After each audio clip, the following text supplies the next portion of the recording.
Nous sommes en direct sur la page Facebook de condolégal.com. C'est François Sellier qui vous parle. Alors aujourd'hui, l'émission traite d'un sujet fort intéressant que vous allez probablement apprécier. Vous êtes là d'ailleurs pour entendre ce qu'on va dire là-dessus. Donc, le sujet en question, c'est la gestion des assurances en copropriété. Sujet assez vaste, assez complexe. Pour en parler, nous sommes avec Vincent Gaudreau, courtier en assurance de dommages chez Gaudreau Assurance, qui compte 70 employés, si je ne m'abuse. Oui. Donc, Vincent Gaudreau, bonsoir. Yves Papineau, avocat en droit de la copropriété. Bonsoir Yves, un habitué de l'émission. Bonsoir. D'ailleurs, Vincent aussi et Valérie commencent à être des habitués aussi. Valérie Couture, gestionnaire de copropriété. Avant de commencer, je vous rappelle, cette émission est une présentation de Groupe VSB, Entrepreneur Général, syndicat de copropriété commerciale, industrielle, institutionnelle.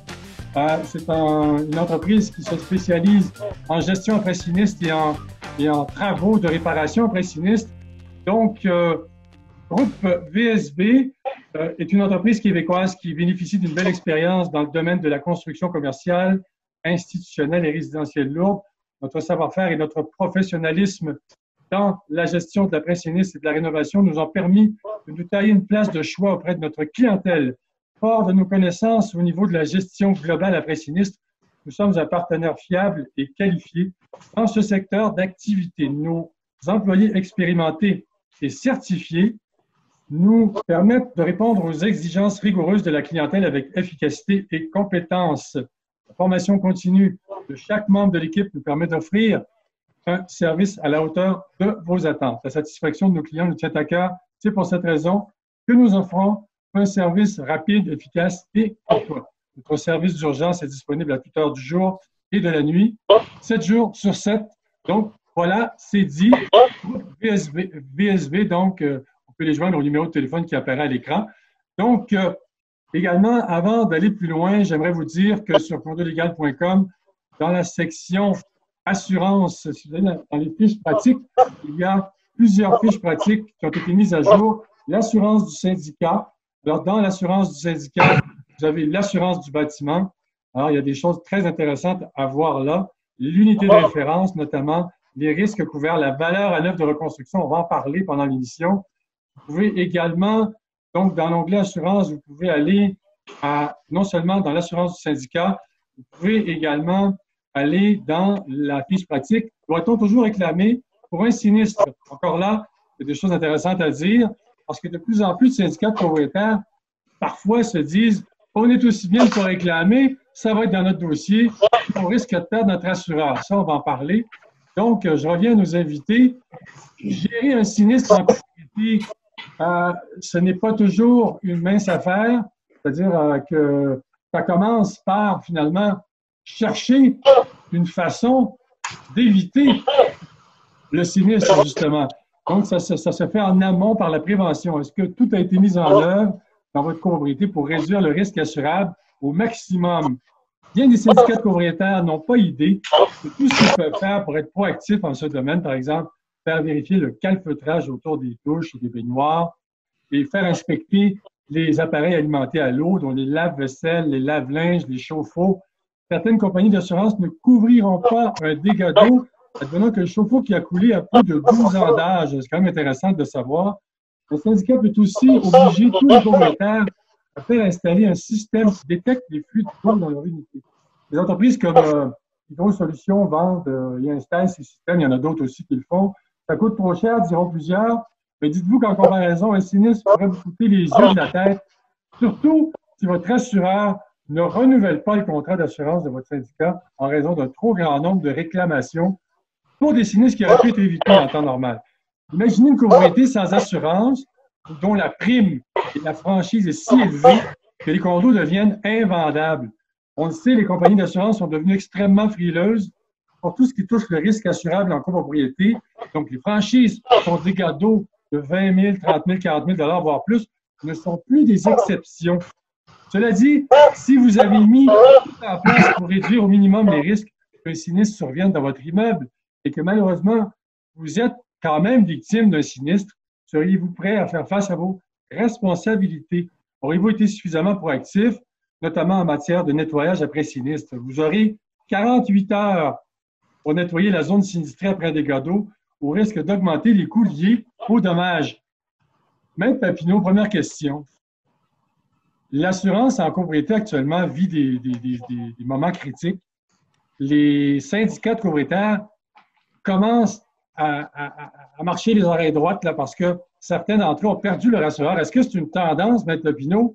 Est-ce qu'on peut penser que c'est une tendance lourde, les syndicats de copropriétaires qui perdent leur assureur parce que leur historique de réclamation est trop lourd? Monsieur Cellier, il y a plus que ça. Il y a l'historique, oui, mais il y a de moins en moins de compagnies d'assurance qui veulent assurer. Et comme les assureurs ne sont pas obligés d'assurer, à ce moment-là, on se ramasse avec quelques compagnies qui dictent leurs conditions. Et à ce moment-là, on est obligé de vivre avec. Alors moi, j'ai des clients qui m'appellent, me disent, ça n'a pas d'allure, j'ai eu 30 d'augmentation de prime, qu'est-ce que je fais? Ben, je dis, prenez-les parce que vous n'aurez pas d'autre chose de toute façon. Alors, malheureusement, le gouvernement nous oblige à nous assurer avec les nouvelles modifications au code de janvier, mais n'oblige pas les assureurs à nous assurer. Donc, on est un peu mal pris et à la merci des compagnies d'assurance. Maître Papineau, on va revenir encore sur le fameux 1074.2, on n'a pas le choix. La nouvelle loi oblige les copropriétaires à s'assurer sans exception, mais il y a un problème là.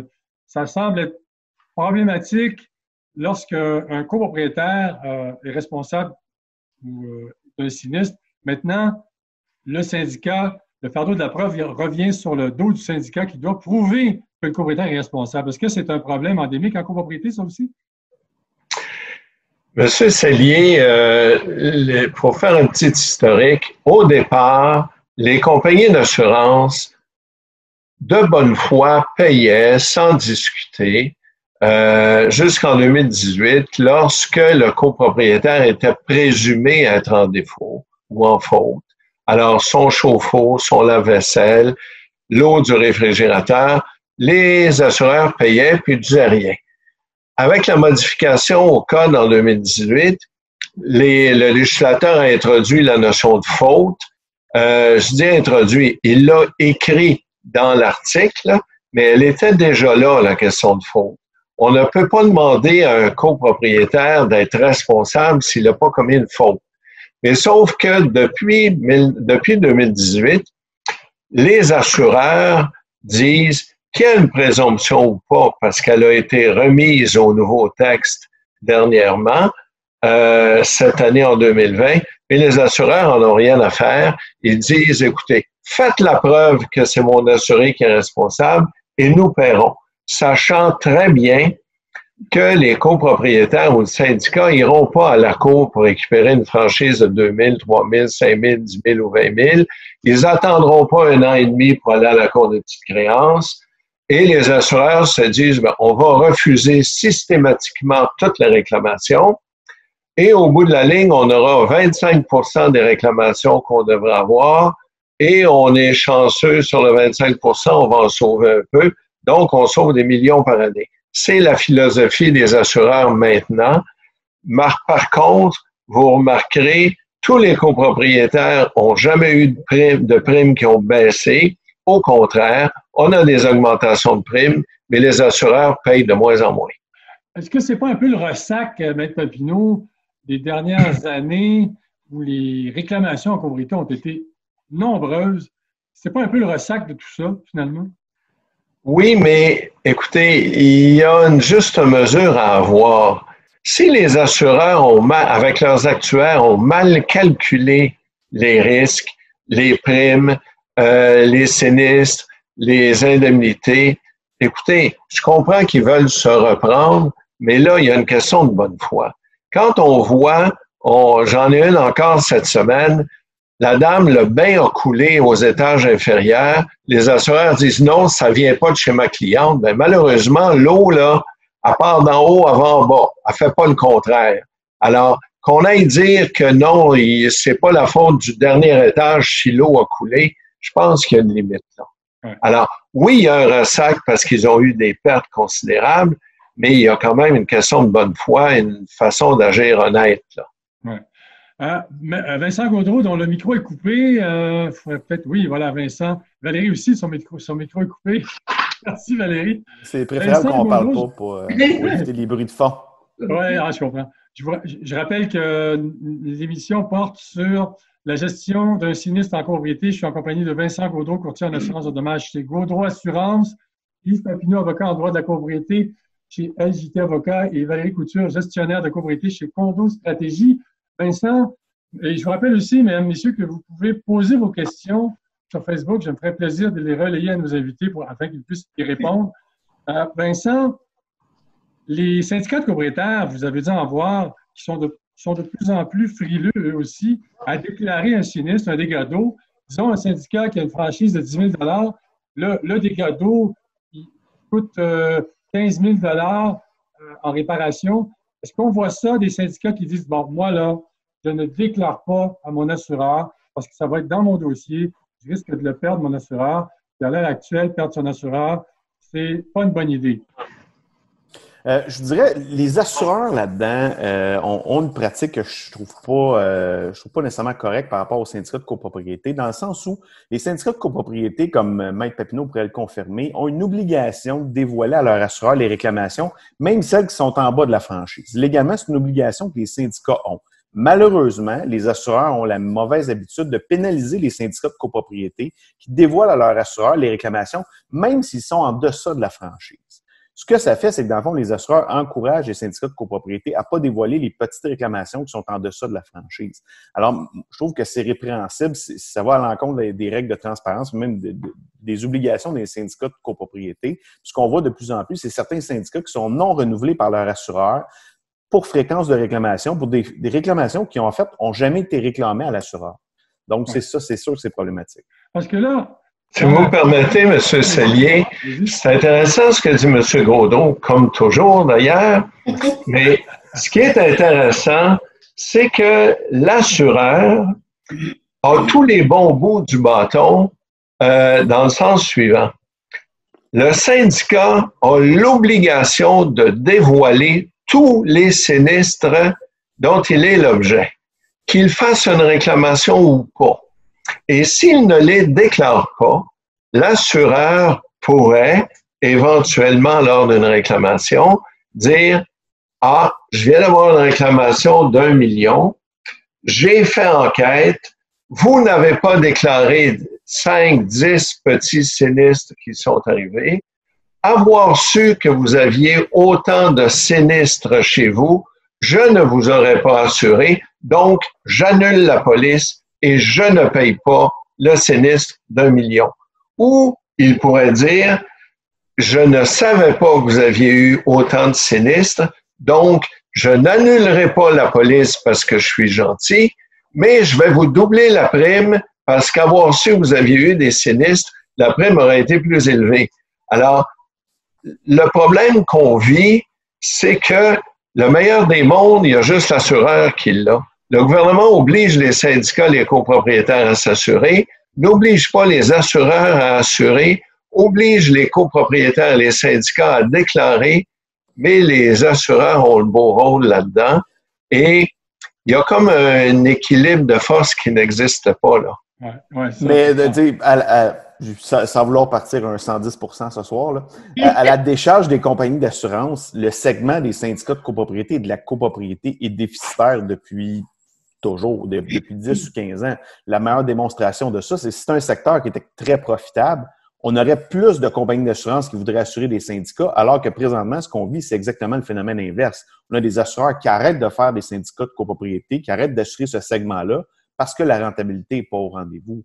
Donc, c'est sûr, puis je suis entièrement d'accord avec ce que Maître Papineau dit, là, à cet égard-là, surtout au niveau des réclamations qui sont en bas de la franchise, je pense que les assureurs ont une utilisation de l'information qui n'est pas correcte présentement, mais n'en demeure pas moins que c'est un segment qui est toujours fragile. Si je peux me permettre, M. Sellier, d'ajouter sur ce que Vincent vient de dire, je suis entièrement d'accord, mais ce n'est pas en déresponsabilisant les copropriétaires eux-mêmes qu'on va finir par bien gérer le dossier du syndicat et qui va être attrayant pour les assureurs. Parce que là, ce qui arrive, c'est qu'on a toujours des gens qui sont négligents dans l'entretien des pièces de plomberie, par exemple, ou des choses comme ça. On est rendu dans les syndicats qu'on fait des messages et qu'on dit « Vous devez faire vérifier vos robinets parce que ça fait 10 ans, les planches de toilette, etc. » Et le taux de succès qu'on a à faire comme syndicat là-dedans, c'est une bataille qui est incroyable. Et 2 semaines plus tard, on se rend compte qu'il y a un copropriétaire qui n'a pas fait ça, qui fait un dégât d'eau, qui coûte quelques milliers de dollars, qui est très simple, on ne parle pas de quelque chose de majeur, mais qui donne du fil à retordre. Et là, si on embarque dans ce que Maître Papineau disait tantôt, qu'il faut déclarer, tout ça, c'est quasiment impossible présentement pour un syndicat de vouloir jouer le jeu de l'honnêteté parce que c'est clair, net et précis qu'il ne sera pas assurable. Oui, c'est ça. On vit des situations très, très difficiles ces temps-ci, des fois avec des dossiers qui ne sont pas super mauvais. Là.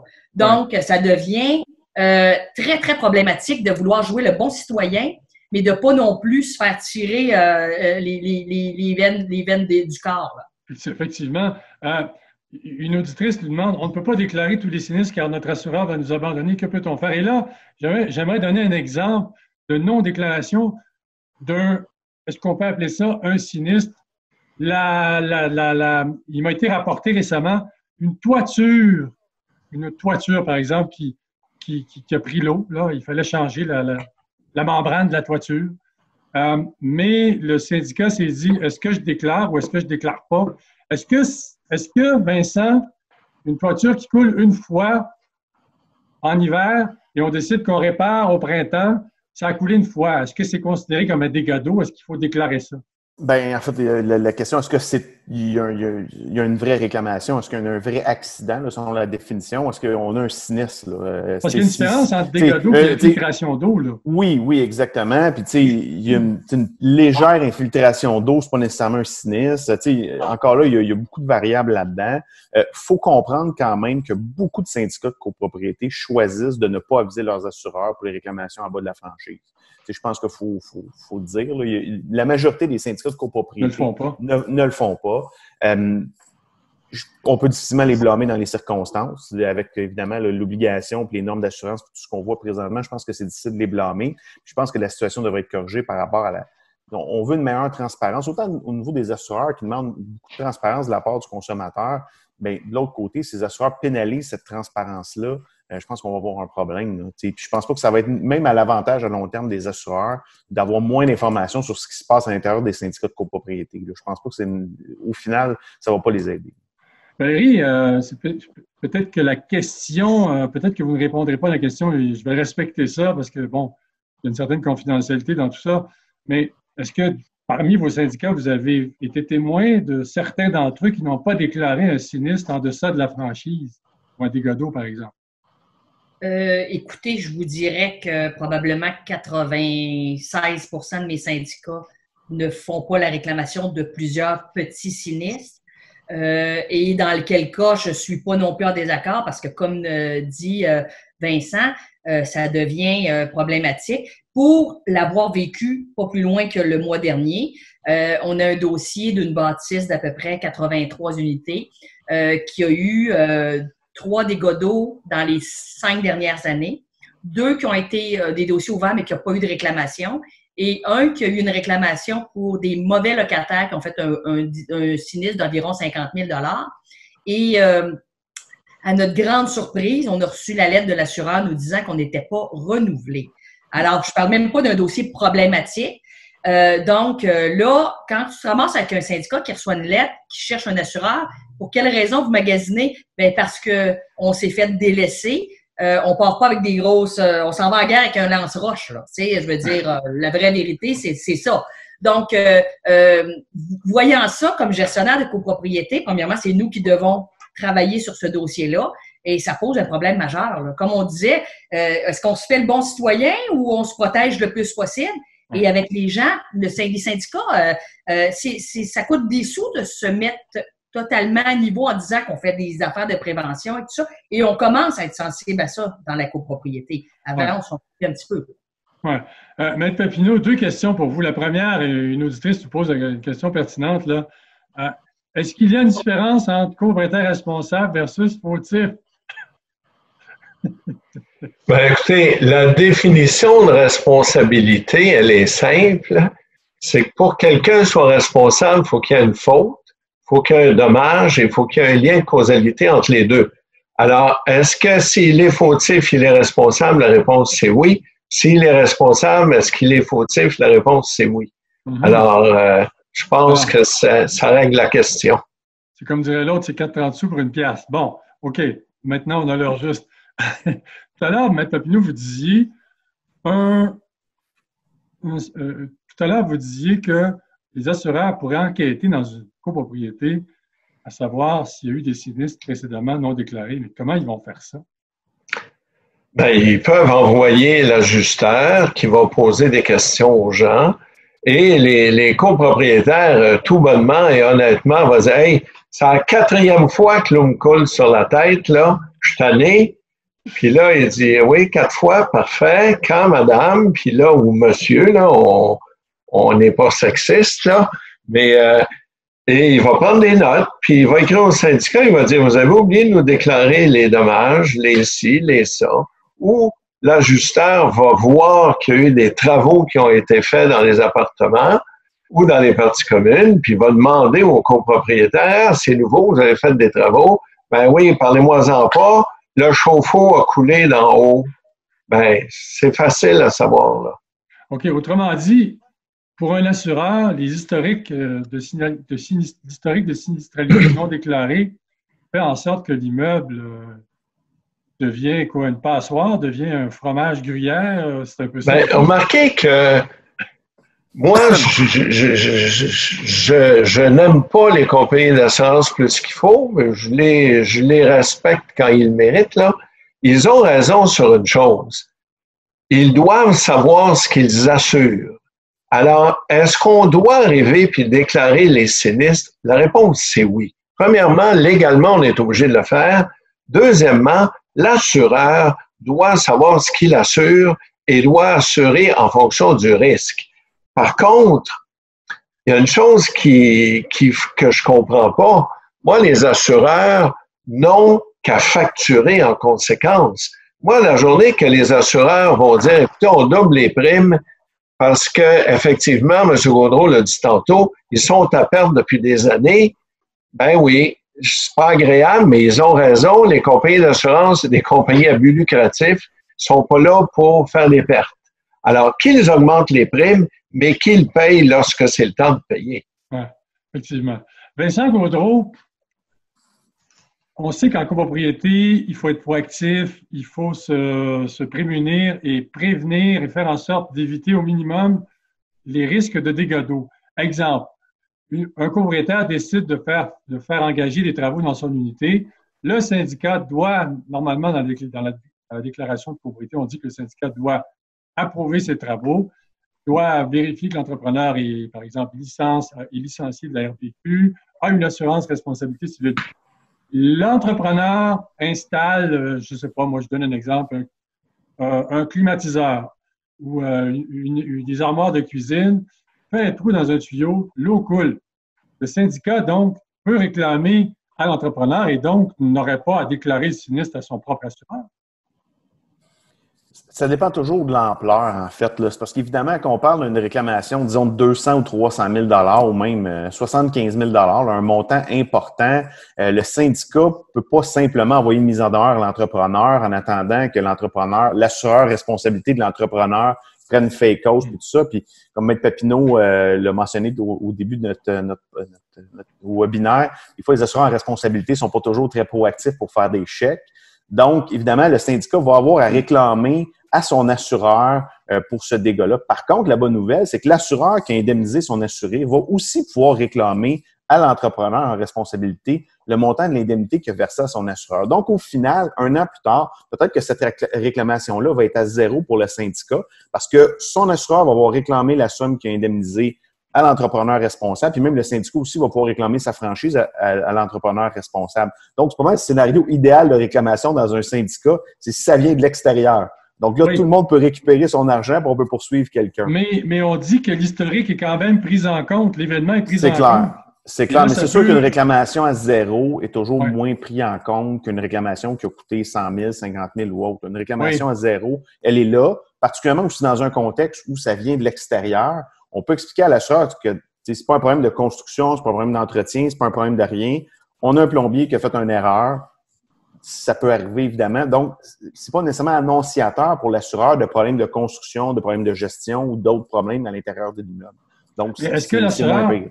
finalement, l'assureur qui ne paie pas un sou parce que c'est l'entrepreneur qui paye, l'assureur d'entrepreneur qui paye, ne devrait pas normalement inscrire dans l'historique de la copropriété un événement de sinistralité, il ne devrait pas le faire. Parce que C'est dès que- rare. Hein? En fait, c'est rare qu'un assureur peut réclamer 100% de l'indemnité pour, par exemple, ce genre de cas-là, parce que l'assureur, lui, est tenu de remplacer en valeur à neuf. En responsabilité, c'est la valeur dépréciée. Il y a des frais de gestion qui ne sont pas nécessairement... Donc, c'est rare que ces réclamations-là se terminent à 0 $, mais ça va faire une réclamation qui va être beaucoup plus réduite dans le dossier de l'assuré. OK. Donc, ça va atténuer un peu. Amoindrir le choc. Puis comme je dis, en termes de dossier, c'est toujours moins pire qu'une réclamation qui vient de l'intérieur. Ouais. Parce que ce que les assureurs se méfient toujours beaucoup, c'est que si, par exemple, vous avez un immeuble qu'à chaque mois, il y a quelque chose qui coule, bien, c'est sûr que pour un assureur, l'assurance, c'est essayer de prédire l'avenir. Ouais. Évidemment, il y a plusieurs façons qui ont été essayées à travers le temps pour essayer de prédire l'avenir, l'astrologie, les intérieurs de grenouilles, différents trucs. Il n'y a pas grand-chose qui a marché. Alors, ce que les assureurs ont trouvé le mieux, c'est l'actuariat et le passé pour prédire l'avenir. Donc, c'est sûr qu'un syndicat qui a une réclamation tous les mois qui coule, même si c'est un petit peu, ça coule un petit peu tout le temps, ça tous les mois, ça coule un petit peu, ça coule. Mais moi, je suis un assureur, puis je regarde ça, je me dis, ça coule toujours un petit peu, à un moment donné, ça va couler beaucoup, puis c'est moi qui vais payer. Ouais. Donc, évidemment, la fréquence de réclamation peut être un signe annonciateur qu'il y a peut-être quelque chose qui ne va pas. Puis ça peut faire que je vais avoir une réclamation et que je vais payer au bout de la ligne. Donc, c'est sûr que les assureurs sont toujours... ils regardent beaucoup le passé. Puis c'est pour ça que, évidemment, c'est important, normalement, de dire qu'est-ce qui se passe à l'intérieur de l'immeuble parce que ça peut être retenu contre vous parce que légalement, vous êtes obligé de le divulguer à votre assureur parce que souvent, c'est son seul outil pour l'assureur pour déterminer si vous êtes ou non un bon risque. Oui, je comprends. Alors, je rappelle que vous êtes en direct, nous sommes en direct sur la page Facebook de condolégal.com. La thématique aujourd'hui de notre web radio hebdomadaire traite de la gestion d'un sinistre en copropriété. Cette émission est présentée par Groupe VSP, Entrepreneur Général après sinistre et en rénovation. Je reviens à vous, Valérie, tout de suite après une autre question que je pose à Vincent qui est posée par un auditeur. Par une auditrice, une fuite d'eau qui coule goutte à goutte pendant un certain temps n'est pas couverte parce que ce n'est pas un bris soudain de la tuyauterie. Pourquoi les assureurs font-ils ce calcul-là, Vincent? En fait, c'est ce qu'on appelle un dommage graduel. C'est que les assureurs, eux, couvrent les accidents. C'est-à-dire, vous avez une fuite d'eau substantielle qui cause un dégât d'eau. En fait, la différence entre un dommage graduel goutte à goutte et juste un mauvais entretien ou simplement le vieillissement d'une structure, la différence entre les deux est assez faible. Donc, l'assureur, lui, est là pour payer les accidents. Les accidents, c'est quand on a un bon dégât d'eau. Puis évidemment, la frontière entre le dommage graduel, l'accident, dans certains cas, ça peut être relativement flou. Il y a des millions de circonstances différentes qui peuvent arriver. Mais règle générale, c'est pas couvert. Parce qu'évidemment. Autrement dit, Vincent, l'assureur couvre un événement fortuit, mais ne va pas, autrement dit, payer pour faire les rénovations parce que ça coule depuis 6 mois, par exemple. Si vous avez une balançoire en bois qui pourrit année après année, vous n'allez pas arriver au bout de la 10e année et dire « Ah, dégâts d'eau, c'est pourri avec l'eau ». Évidemment, là, j'amène ça à un extrême, mais le principe est là. C'est que dans le fond, on paie vraiment un accident. Valérie Couture, on sait qu'en copropriété, il faut être proactif, il faut faire des choses, poser des gestes pour réduire au minimum les risques de sinistre. Est-ce que dans les copropriétés que vous gérez, vous constatez que les syndicats en font assez pour prévenir les sinistres ou sinon, qu'est-ce qu'ils devraient faire qu'ils ne font pas? Bien, je trouve que les gens commencent à être beaucoup plus sensibles parce que quand ça leur coûte de l'argent, bien, c'est sûr qu'il y a une réaction qui vient assez rapidement. Donc, c'est sûr que le fait d'avoir de la misère à s'assurer, d'avoir des primes qui augmentent, des déductibles qui augmentent, ça a fait réagir les gens.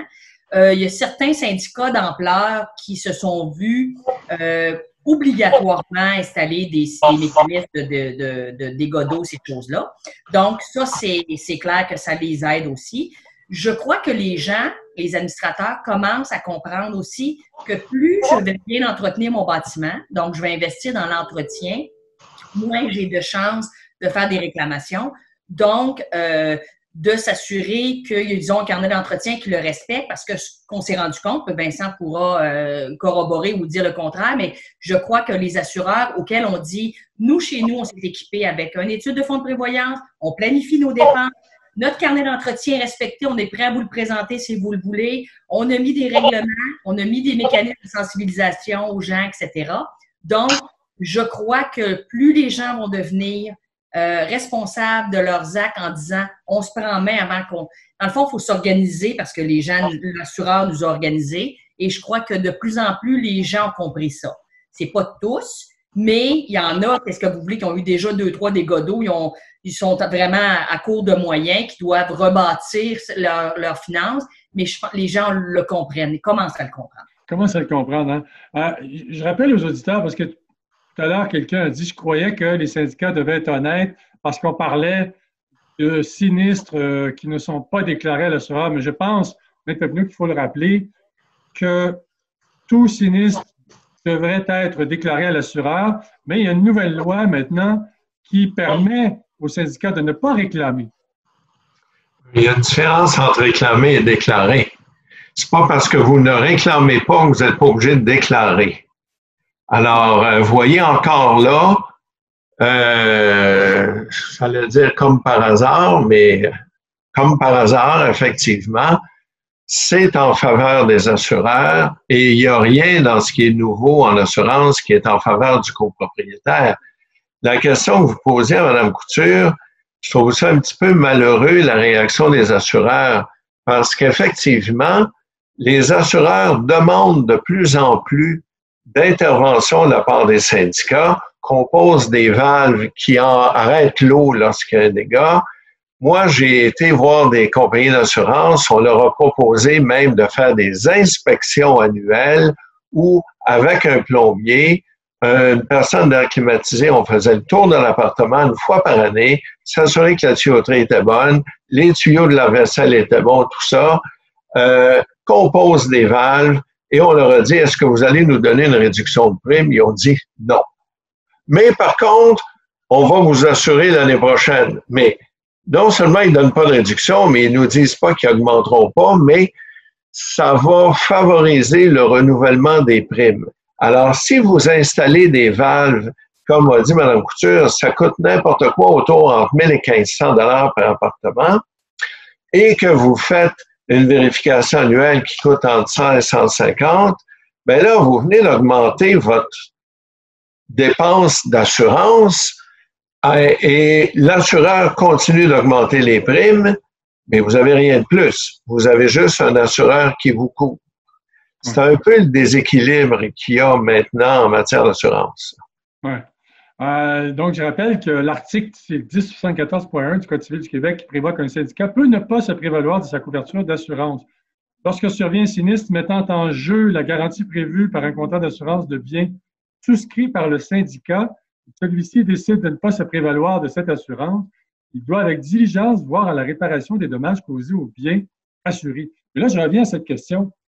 On doit déclarer, mais on n'est pas forcé de réclamer, sauf que même si on ne réclame pas et le simple fait d'avoir déclaré fait en sorte qu'on a une tâche au dossier.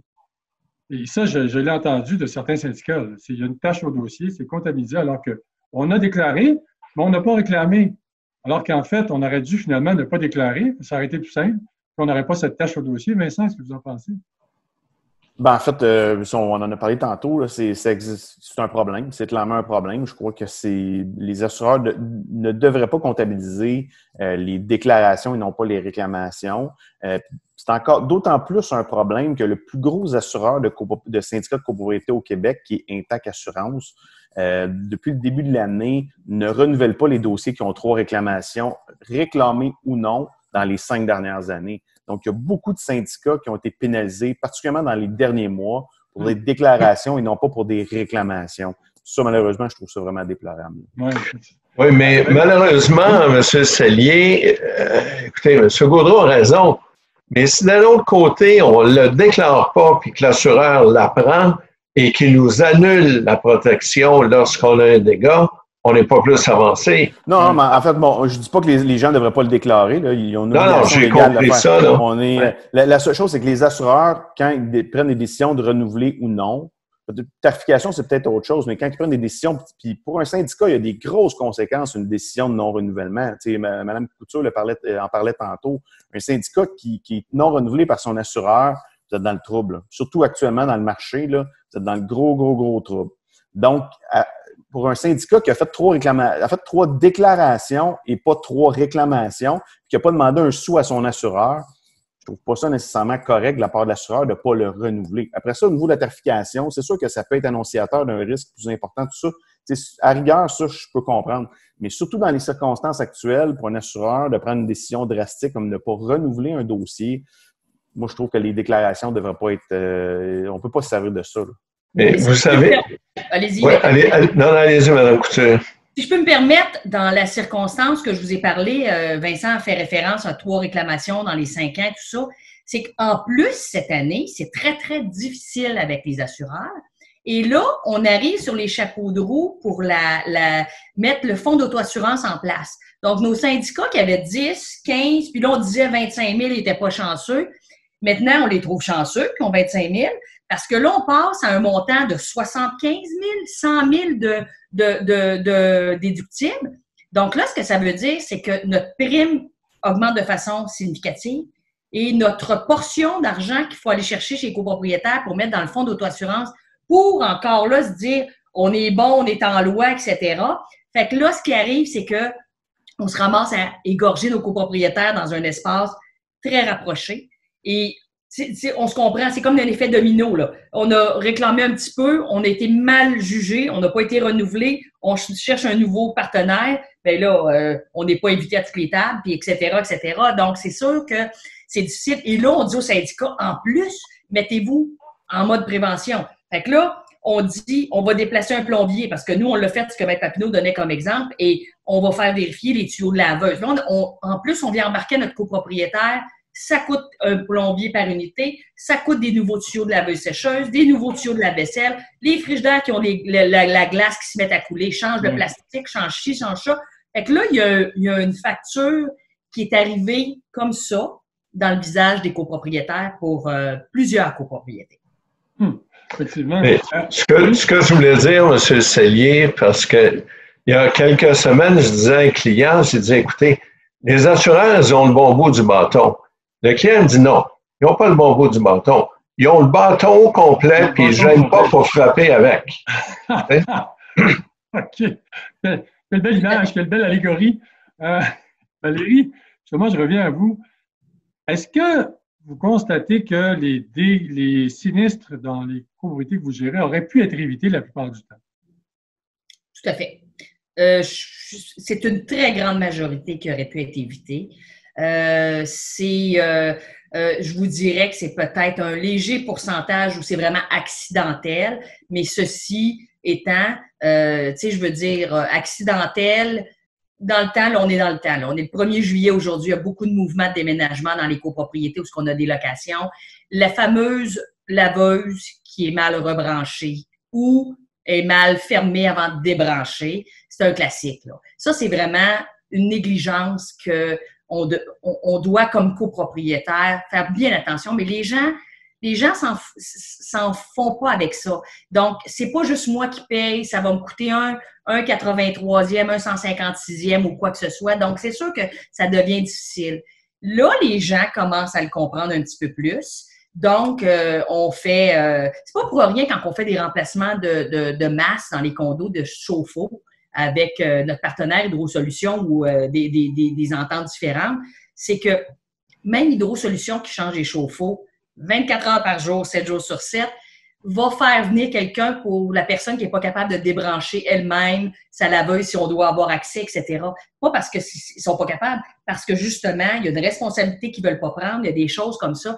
Donc, tranquillement, il faut que les gens comprennent que effectivement, on n'a plus de bâton, comme disait Maître Papineau, il n'a plus, là, on l'a plus. Donc, tout ce qui nous reste, c'est encore de regarder à chacun chez nous, de dire qu'est-ce que je peux faire pour mon syndicat.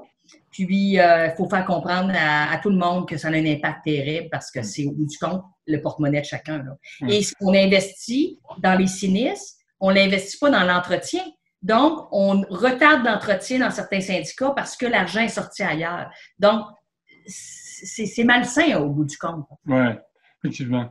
Je reviens au fait de déclarer et d'avoir une tâche au dossier. Une auditrice nous dit, elle a raison, on construit de plus en plus de condos et de moins en moins de compagnies veulent les assurer. C'est vrai qu'on est passé de 11 à 6 assureurs. Je ne sais pas s'il y en a encore un autre qui s'est retiré, si on est rendu à 5. Enfin bref, de 11 à 6 en très peu de temps.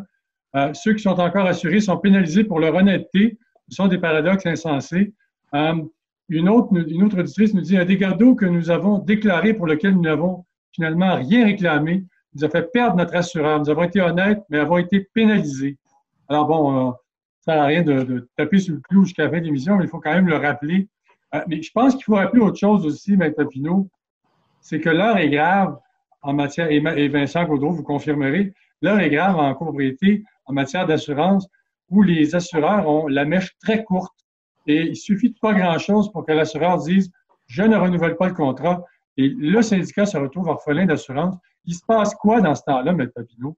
Comment on fait pour se réassurer? On appelle M. Gaudreau, puis on appelle l'Oratoire Saint-Joseph, puis on espère qu'un des deux va nous trouver un assureur. Parce que vous savez, le malheur est le suivant. Je ne veux pas me vanter, mais j'ai plus de chance que le frère André, peut-être. Oh, ben là, faites attention, là. C'est vrai qu'il a fait marcher bien du monde, peut-être, là, mais... Non, mais je confirme que Vincent a une grande compétence en cette matière.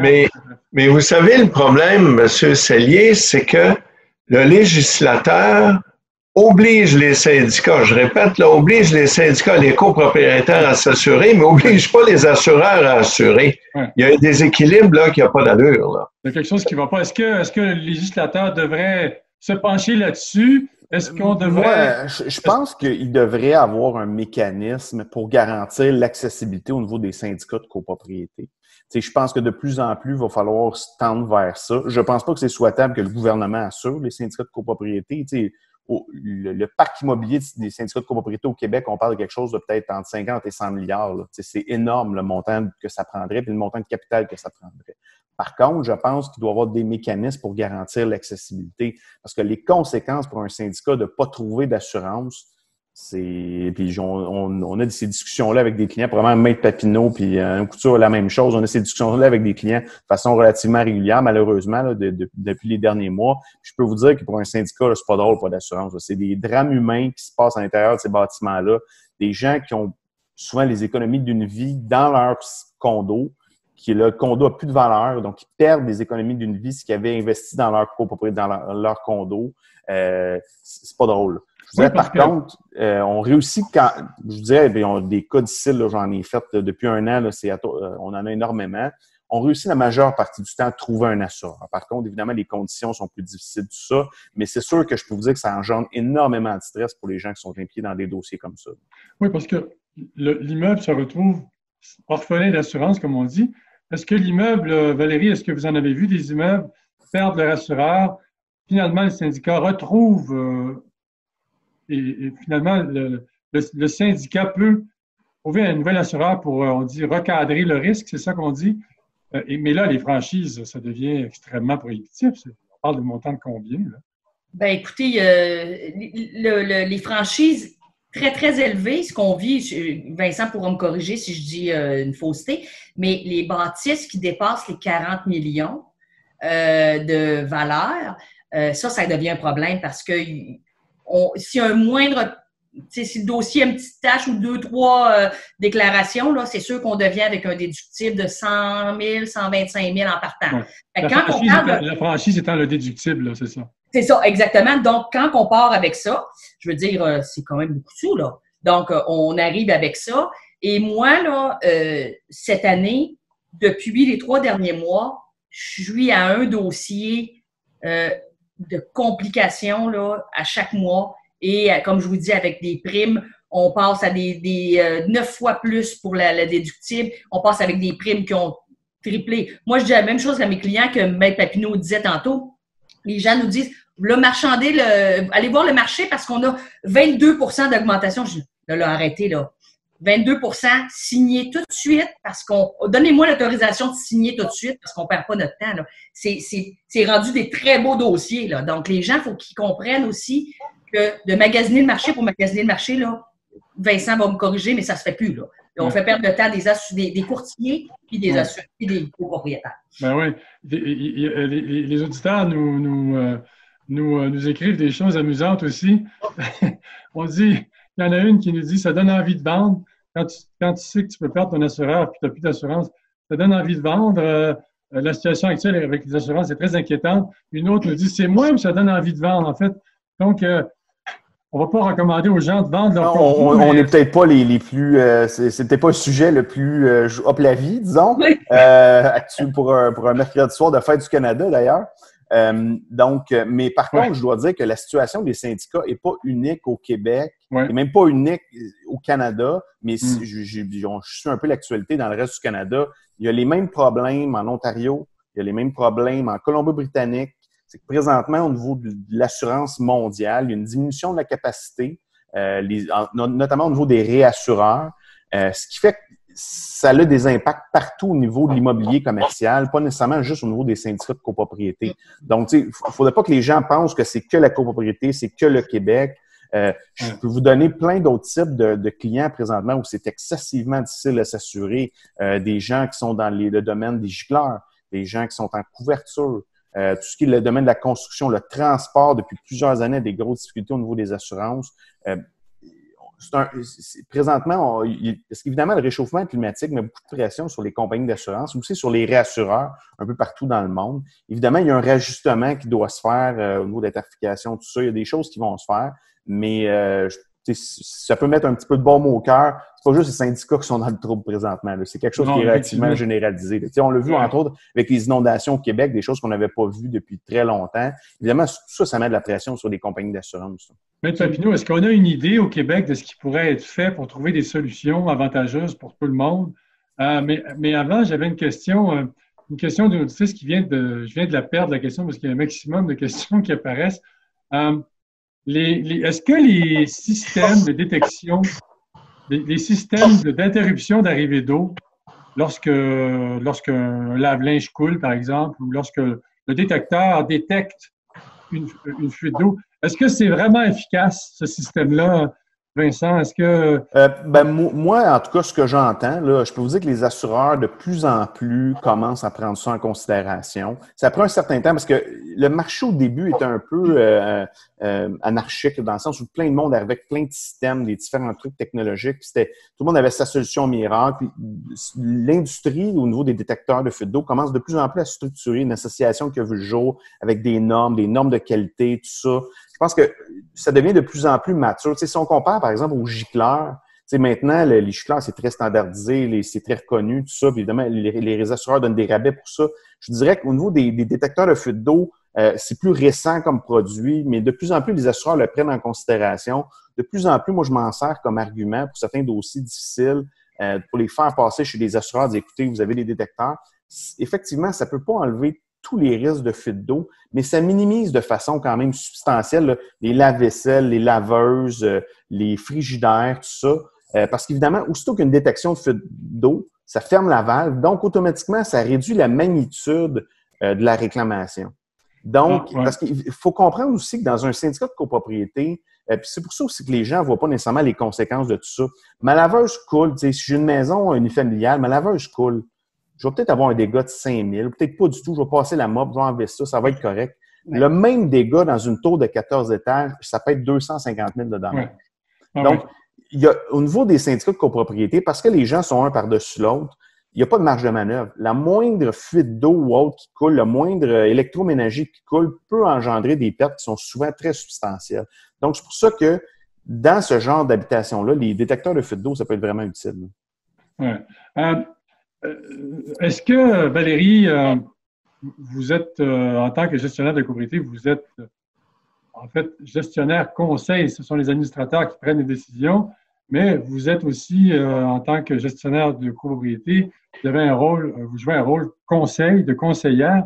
Est-ce que vous leur dites à vos syndicats, écoutez, là, vous devriez, dans toutes les unités, faire installer un système de détection d'eau, vous auriez la cote auprès des assureurs, parce que plus on en fait, plus les assureurs nous aiment. Oui, tout à fait. Mais oui, on est là pour diriger, conseiller, informer, tout ça. Mais ce qui est un problème, comme je vous ai dit, c'est on augmente la franchise, on augmente le fonds d'auto-assurance, on dit aux copropriétaires, ben on va faire une cotisation spéciale pour les détecteurs de fuite d'eau. Donc, tout arrive en même temps. Puis il est trop tard parce que là, on aurait dû prendre ces avances-là un petit peu plus tôt. Mais dans ce temps-là, nos gens, pourquoi qu'on se donnerait de la misère? On était assurable, ça allait bien. On parle de 3, 4, 5 ans. La situation s'est beaucoup changée en dernier. Et pour répondre à la dame qui vous disait, ben, tu sais, un petit dégât d'eau, etc., ben, c'est sûr que la détection de la fuite d'eau, comme Vincent a dit, plus qu'elle se fait rapidement, on va avoir un plafond à réparer dans l'autre unité d'en bas et non pas 10 étages ou 5 étages à réparer. Puis, les planchers, etc., montent bon an, mal an très rapidement. Là, et c'est ça qu'il faut voir. Puis moi, je pense que tant que les syndicats de copropriété ne se mettront pas en mode entretien et prévention, ils sont à côté de la route. Et c'est là-dessus que je veux convaincre mes conseils d'administration et de me présenter en assemblée et d'expliquer ça aux gens qu'on n'a même plus le droit de ne pas penser comme ça. On n'a même plus le choix. On n'a plus le choix, c'est ça. Maître Mapineau, est-ce que le gouvernement devrait légiférer pour tenter d'équilibrer les forces entre les assureurs et les syndicats de copropriétaires? Question qui nous est posée. Là, commentaire qui nous est fait. Oui, écoutez, est-ce que le gouvernement devrait légiférer? C'est plus facile de forcer le syndicat à s'assurer que de forcer les assureurs à assurer. Premièrement, il y a une question de juridiction provinciale fédérale. Il y a une autre question, c'est que l'assureur, on ne peut pas dire à une compagnie quelconque, on t'oblige à assurer. Elle va dire, moi, j'arrête de faire affaire au Québec, puis c'est tout. Je m'en vais chez nous. Alors, vous savez, ce que j'ai de la misère à comprendre, c'est le bout où les assureurs n'ont qu'à augmenter les primes, puis c'est tout. Je comprends pas qu'on nous dise, écoute, on est plus intéressé à assurer. Augmentez les primes tout le monde, puis vous aurez un marché intéressant, puis nous, on sera heureux, pas de payer plus cher, mais au moins, on aura une couverture adéquate. Quand il y aura un sinistre, les assureurs paieront. Ouais. Une autre question, je vais la lire, je ne l'ai pas lue encore. Si l'assureur fait une subrogation sur le montant de dommages contre un entrepreneur pour une mauvaise installation qui aurait causé des dommages, est-ce que l'assureur recouvre le montant déboursé par les assurances de l'entrepreneur? Est-ce que l'assureur du syndicat prend ça en considération sur le déboursé de la perte et la souscription de la police d'assurance au renouvellement? Question peut-être un peu... Alors, oui, regardez, M. Cellier, M. Gaudreau l'a dit un peu tantôt, l'assureur du syndicat, lui, a une obligation de remise à neuf. L'assureur responsabilité, lui, a l'obligation de remettre dans l'état que c'était. Donc, déjà là, il y a une différence entre la valeur à neuf et la valeur usagée, là. Ouais. Alors, l'assureur du syndicat est toujours pris, premièrement, à payer son ajusteur, payer les gens qui vont gérer le dossier. Alors, l'assureur du syndicat a toujours des frais. Il ne s'en tire jamais avec zéro déboursé, là. Ouais. Là, une autre chose importante, le 15 puis ça va faire l'objet d'une émission, la valeur de reconstruction, je pense qu'il y a une émission à faire là-dessus. Même, il y aurait peut-être une saison de 12 épisodes aussi. À partir du 15 avril 2021, la valeur de reconstruction d'un immeuble détenu en propriété divise devra être faite par un évaluateur agréé. Que se passe-t-il pour les syndicats à compter du 15 avril 2021 qui ne l'auront pas fait faire par un évaluateur agréé, mais par un évaluateur tout court? Vincent. Ben, ils vont à l'encontre de la loi, ce qui est déjà un problème en soi là, au départ. Évidemment, si les gens n'ont pas le... Puis souvent, il faut avoir la meilleure assurance au monde avec les couvertures qui couvrent tout, qui excluent rien. Il faut avoir la meilleure police là, qui existe. Mais si vos montants d'assurance qui sont écrits dessus ne sont pas bons, vous êtes mal assuré. Le montant d'assurance, c'est le nerf de la guerre. Souvent, une portion importante des problèmes lors des réclamations sont dus à des mauvais montants d'assurance. Puis, entre autres, on le voit beaucoup au niveau commercial. Les gens souvent sous-estiment le montant de biens qu'ils ont, sous-estiment la valeur des différents biens, des bâtiments, tout ça. C'est régulier. C'est pour ça que le montant d'assurance, c'est vraiment le nerf de la guerre. C'est pour ça aussi que le législateur a mis l'obligation pour les syndicats de faire une évaluation pour un évaluateur agréé, parce que c'est le nerf de la guerre pour préserver, évidemment, le patrimoine puis l'immeuble du syndicat de copropriété. Donc, évidemment, ça prend ça parce que en cas de réclamation, bien évidemment, ça fait de la sous-assurance, ça fait une application de la règle proportionnelle. On n'embarquera peut-être pas nécessairement là-dedans à l'heure qu'il est, là, mais ça va vous causer des problèmes, ça, c'est sûr. Ouais. Et je rappelle aux auditeurs que l'assurance des administrateurs de copropriété ne couvrirait pas une sous-assurance, n'est-ce pas, Valérie? Exact. Ça, j'aimerais entendre Maître Papineau là-dessus, par exemple, puis je comprends que les gens, je suis d'accord avec Vincent, et aussi, on a des syndicats qui sont surassurés. Donc, on fait la valeur assurable et on reçoit un montant qui dit « Oh, on payait pour 50 000 de trop. » Et une fois sur quatre, c'est au-dessus de la limite d'assurance. C'est ça.